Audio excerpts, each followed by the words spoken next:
Old Joe, $4,000. The Avoca Community Arts and Gardens for sound and lighting for the Avoca Silo projection project, $5,000. Hopefully that will assist their current funding to get them over the line with that project. Moonable Events for solar system upgrade at the Moonable Pavilion, $5,000. The Warborough Bowling Club to replace the bankages on their bowling greens, $3,250. And the Avoca Country Golf Bowling Club for an energy saving project, $4,350. That all comes within our budget, leaving approximately just under $2,000 left for the year. And part of the recommendation is also to reallocate the unsigned funds from the community and events grant allocations to the Community Capital Grants Programme to cover the shortfall that would have been in that programme. Thank you. Thank you, Ms Bramwell. May I ask the councillor to move that recommendation? Thank you, Councillor Easton. Seconded, Councillor Mance. Councillor Easton, would you like to speak to that? Thank you, Madam Mayor. This is one of those things that we look forward to twice a year, where we can actually ask the community what do they want, and we can support them with some funds that might help each individual small community group get something that they particularly want in their local community. It's lovely to be able to tell all these community groups, yes, you've been granted your $1,500 or $700 or $2.50, whatever it happens to be. But they all cherish the money that's available through council. Congratulations to all recipients. Thank you. Councillor Mance, did you want to speak to that? No, not particularly, Madam Mayor, other than to endorse Councillor Easton's comments. Thank you. Councillor Ferrari. Thank you, Madam Mayor. It was pleasing to see a much higher volume of applications this year. We have had times when we haven't had the volume of applications, so that's a pleasing thing to occur. I'd like to thank the staff for revising the application process and the documents which streamlined the process, and I'd suggest invited and encouraged additional applications, so thank you very much to the staff for that. I would encourage future applicants to complete their forms in their entirety, and I strongly advise them to utilise the assistance and advice of their community grants officer. So if they're not quite sure how to do stuff, we do have an officer available to assist you that will give you some very, very valuable advice and even help step you through the process. So that's really important, and I just encourage. Unfortunately, not everybody can get money. We have to go through the process, and it's a bit of a discussion at times. But I just encourage unsuccessful applicants to apply in future funding rounds, because we do keep that in the back of our minds about who missed out last time. So thank you. Thank you, Councillor Ferrari. And again, there's some great projects there, and we look forward to supporting those. So with that recommendation before us, all those in favour, and that's carried. Thank you. That brings us to, Councillor Clark.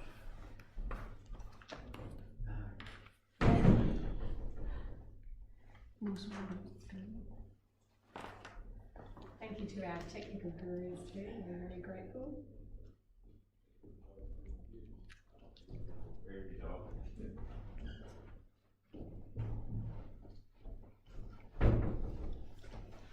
And so we'll move to item 13.9, the proposed changes to opening hours of the Beaufort Council office, and I'll again hand to Ms Kathy Bramwell. Thank you. Thank you, Madam Mayor. The purpose of this report is for Council to consider proposed changes to the opening hours of the Beaufort Shire Council office to the public from the current pre-COVID arrangements of 8:30 to 5 to 9 AM to 4:30. Frontline customer service is an important role that Council undertakes and is considered a core or mandatory service. It supports Council's governance functions, key legislative roles, and all the many services and programmes delivered under policy. Currently, pre-COVID-19, customer services officers at the Beaufort Council office arrive at 8:15 to commence set up and the receipting and for the opening of the building at 8:30. and at the end of the day they remain behind to undertake end of day activities including the mail, counting and balancing of the register. However, council officers are paid as per normal operational hours of 8:30 to 5. There are various, the proposed changes to the opening hours of the Beaufort Council Office will allow customer service staff to undertake activities essential to the role within rostered hours while providing further benefits such as the opportunity to undertake training, attend meetings, prepare for the day and other things that are listed in the report. Phone services would still be available from 8:30 to 5.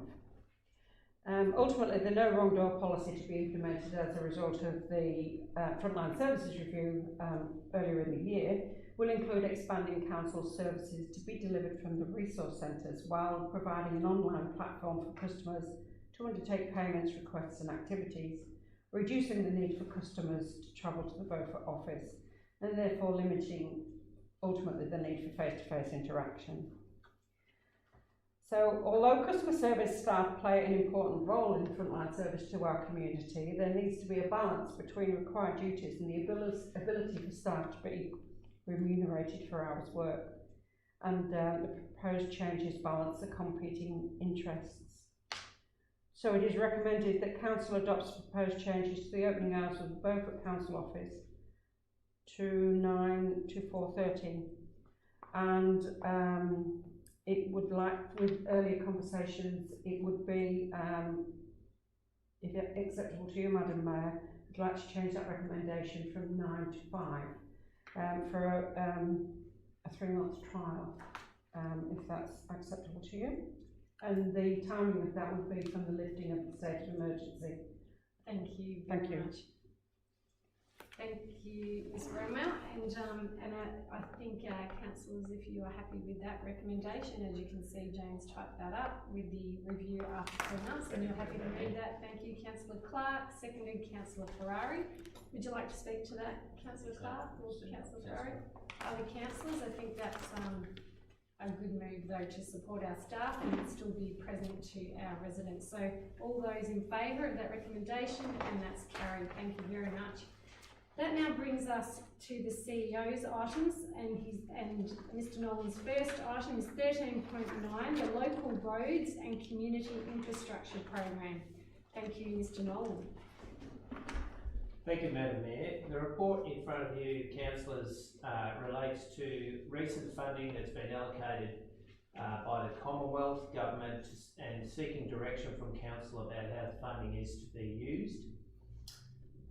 Pyrenees Shire Council has been allocated $1,394,921 through the Local Roads and Community Infrastructure Program, which has been designed by the Commonwealth as part of its economic stimulus package.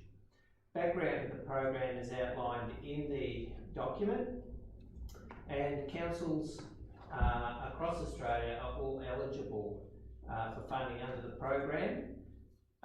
The amount that's been allocated is based on a formula similar to the way in which Roads to Recovery and financial assistance grants are allocated, based on and considered on road length, population and other factors. Councils will have to apply for the funding by nominating various projects and submitting them to the Commonwealth. Some of the eligible projects from a road perspective include signage, traffic control equipment, street lighting, bridges, and other facilities associated with the road network. Eligible community infrastructure include things like bicycle paths, walking paths, painting improvements of community facilities, repairing and replacing fencing, etc. In terms of seeking some direction from Council in respect of how this money is to be allocated to specific projects, it is suggested that Council give consideration to the various principles when determining the projects. And some of those principles include priority to projects that have previously been identified in a Forward Works program, projects that renew existing infrastructure, projects that create local employment, projects that are relatively easy to deliver and generally considered shovel-ready, projects that help to deliver identified community needs or plans that have been previously endorsed by council, and projects that reduce council's long-term financial burden. And at the time of preparing this report, a list of projects being considered and being costed for future consideration, and a number of those specific projects are identified in this report. It's anticipated that there may be other opportunities for stimulus funding, so it's not suggested that this is the only opportunity for that funding. And essentially, council direction is sought in respect of those principles to guide the opportunity to workshop further some of the specific projects that can be funded under the $1.3 million. So the recommendation, council, is that council supports the principles contained in this report in determining which projects should be funded under the Local Road Community Infrastructure Program. Thank you very much. We've just got one, which is the change of principles to LES on here. But the if we have that's school teacher, again, sorry. But with that recommendation in front of us, may I have a councillor happy to move that? Thank you very much, Councillor Vance, and seconded by Councillor Eason. Would you like to speak to that, Councillor Vance? Yeah, only to say that small rural councils struggle to put their budget together, so it's always very enlightening to get some extra funding like this from Big Brother, and I'm sure that at the end of the day we'll come up with very worthwhile projects to utilise their funds to the benefit of our community. Thank you, Madam Mayor. Thank you, well said. Other councillors wanting to speak to, but it is an exciting project, yeah. Just to endorse Councillor Vance's comments, I think it does give us a bit of, it's lovely to have a bit of scope to do a bit more stuff in our communities in that sense. And just one question, Mr. Tom, is it effectively we've got all the 2021 financial year to spend it, as you understand at this stage? Thank you, Councillor Clark, for the question. My understanding is that funding is eligible from the 1st of July 2020, and at this point in time, I believe it goes beyond the financial year to spend the money. Thank you. Further comments and questions? And there being none, we'll put that to the vote. And all those in favour, and that recommendation is carried. Thank you. That brings us to item 13.10, and that's the GNet roadmap to zero emissions. And again, I'll hand to Mr. Nolan. Thank you. Thank you, Madam Mayor. The purpose of this report is to inform Council and to bring to the attention of the community the Grampians Renewable Energy Roadmap.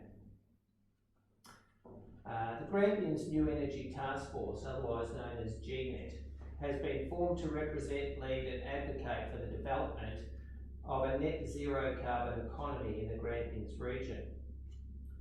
The Grampians region comprises Ballarat, Central Highlands and the Wimmera Southern Valley.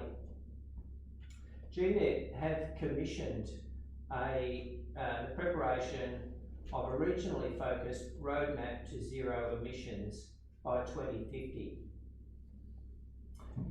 And this plan and this map illustrates, or is proposed to illustrate, the pathways and recommended actions for the region to take as it transitions to a net zero emissions economy.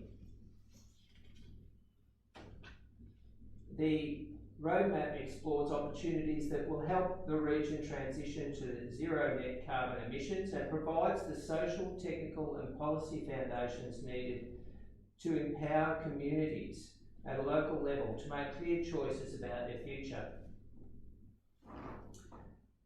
In addition to enabling local communities to make decisions, it will also be used possibly by government to assist to stimulate activities which help to achieve Victoria's renewable energy target.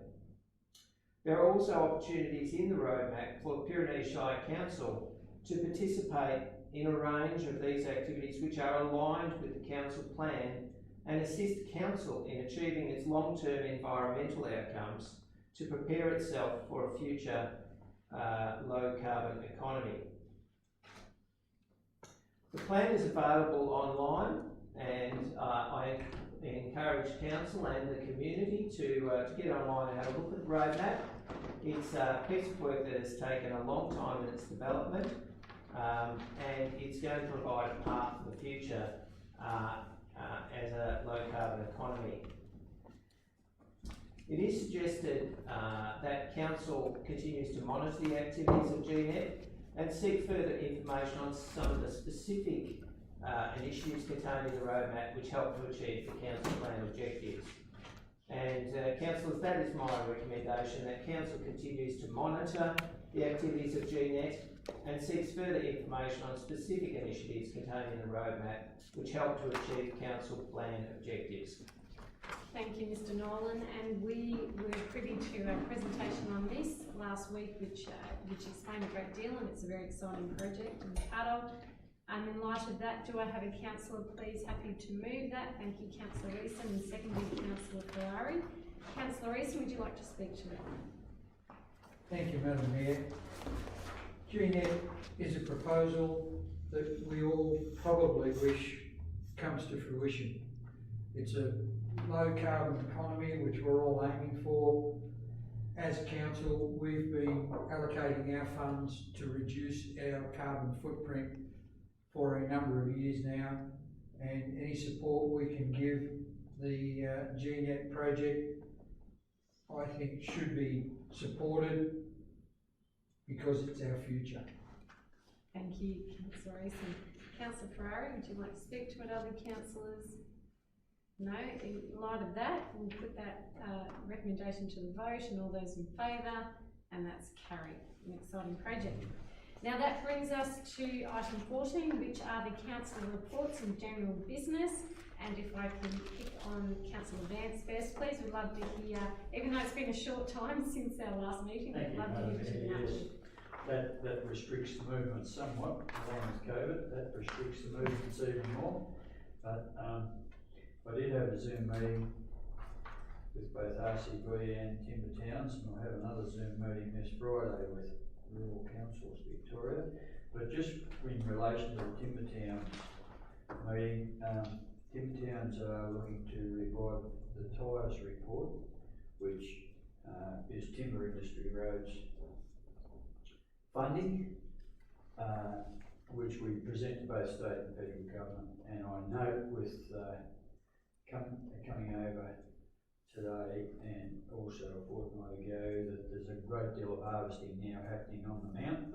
The Hancock's pines are going flat chat, cutting logs both ways, and there'll be double heading back towards Elmhurst. And I thought, well, you're either your compass is out of whack or you're going the wrong way, brother. But I've been informed that there's a bridge in Raglan that cannot cope with the B doubles. So there's a reason to get a report back into Timber Towns Victoria to upgrade our road status, and hopefully that will generate some more funding for us towards that bridge and some other roads that are being used.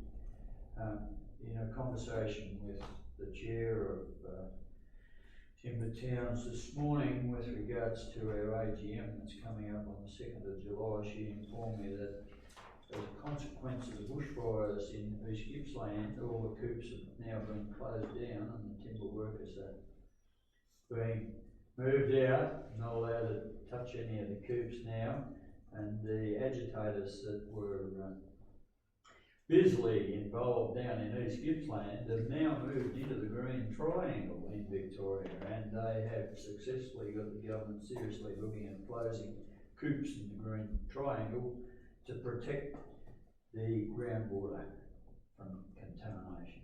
So I'm not sure they've found any flying possums down there, but they've got plenty of koalas, I guess, to work on. But unfortunately, they are giving the timber industry a real working over, and it will have ramifications. I'm not sure where we stand with the report on our amount of coal and the amount of harvesting that's now allowed with our local timber mill, but I think you might be able to get timber for 5 years and then that's it to close up. Is that correct, Mr. CEO? Thank you, Mr.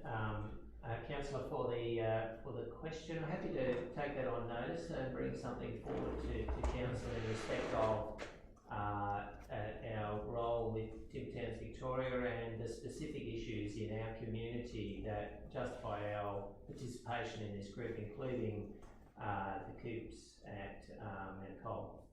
Thank you. And just to finish off, it was enlightening yesterday. I happened to come via Beaufort on my way to Ballarat, and the Western Highway was just chock-a-block with traffic. I went into one of the local restaurants to get a cup of coffee, and they were solidly enforcing the COVID distancing rule, which was good to see. And it's also very pleasing that Pyrenees Shire still haven't recorded one case, so we can be proud of that. And the other message I want to hand on to councillors and staff is that on Friday of last week I happened to cross paths with Andrew Leach, who used to work for us, and he wished to pass on his best wishes to everybody. And he did assure me that Richmond Council up in the Northern Rivers of New South Wales is much warmer than Ballarat. That's all, thank you. Thank you, Councillor Vance. Councillor Ferrari, thank you. Thank you, Madam Mayor. Pretty short and sweet, just the usual council briefing sessions and meeting. I had a meeting with B4B, of course, a virtual meeting. So just sort of probably get used to that, and we'll go back to the other way. But anyway, it is what it is, and I think we've all coped pretty well with the virtual meetings, and apart from a little hiccup today, but it's just proves we can do things differently if we really need to, and we put our minds to it. Audit and Risk Committee meeting, they're always pleasing to go to, and you find out what is going on and what precautions we're taking in relation to our risks and audits. And I had some discussions with the Beaufort Secondary College hands-on learning group, which is always pleasing, which is the kids that probably a little bit distanced from the normal learning streams, but they're very, very good with doing stuff with their hands. And I think I've found some more equipment for them to do up, so I'm looking forward to seeing that come to fruition. Thank you. Wonderful, they'll love that, so that's wonderful. Thank you, Councillor Ferrari. I might hand to Councillor Clark. Is that okay? Oh, sorry. Thank you, Madam Mayor. Like all the others, we've been continuing to do our remote things and not much, but really all I want to say is really nice that we are just starting to ease things up. Footy training starts at Warburg on Thursday. I'm not quite sure that we're going to win another flag, because I don't think we're going to have a season. But that's really good, particularly for the juniors, and I know certainly we're encouraging at least for the juniors to be able to get a bit of football in at this stage and a bit of netball. And to see some of the community meetings starting to resume around the area is terrific for our community as well. Thank you. Brilliant. Councillor Eason. Thank you, Madam Mayor. Follow on from Councillor Vance's comments about Beaufort and getting a coffee. It was noticeable this weekend of the number of travellers coming through Avoca and staying in the area in Avoca. I'm very proud of the fact that Pyrenees Shire hasn't had any COVID-19 issues, and I hope we stay that way. So making sure our social distancing continues is very important, but it is also nice to see travellers coming through, people being able to get a pie and a sausage roll and the coffee. So hopefully we can continue down that track. I had a meeting with V-Line and the Arts and Gardens group to discuss their completion of the Murray Basin rail commitments that they made to the Arts and Gardens group. They're of the opinion that the commitments were made by the contractors, and we've pointed out to them successfully that they were made by the V-Line members, and we've asked them to go back and now see where they're going to come up and complete those commitments to support the Arts and Gardens group in the rail yard. And also virtually attended the Activate Avoca meeting, and it's disappointing but understandable the number of parts of the project that are being delayed by the COVID-19. If you want to get something painted, it's in the line. It's then got to go to powder coating. It's then got to go to galvanising. It's got and these things that usually take 2 or 3 days are now taking weeks. So a project that we were hoping to be finished by February, March may be completed by June, July. It's no one's fault, it's everybody doing the right thing, but it is delaying the processes. So the community who feel we're not finishing things off, we will get there. Brilliant, thank you, Councillor Rees. And it is pleasing to see that local businesses are now getting that business back, and we wish them well, and we'll try to support them as much as we can as we move out of we move into different restrictions. And I guess that's the biggest thing that the community have wanted to hear, is how we can still keep safe, remain safe, and keep well with the new restrictions, and making sure that we're giving as much information out there as possible.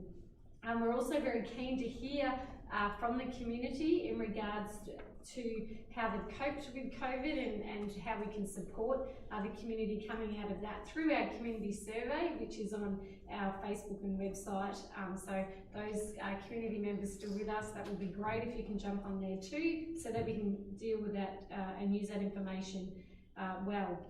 I also had a Central Highlands Council Victoria meeting, and main issues with that at that meeting that was discussed was, again, how we deal with COVID and those changes, things like the job seeker and how that's affected different councils, and particularly a main focus was ensuring that we're using the stimulus packages, and that we can make sure government knows where local government needs that most effectively as we come out of this COVID, and we support our residents and businesses.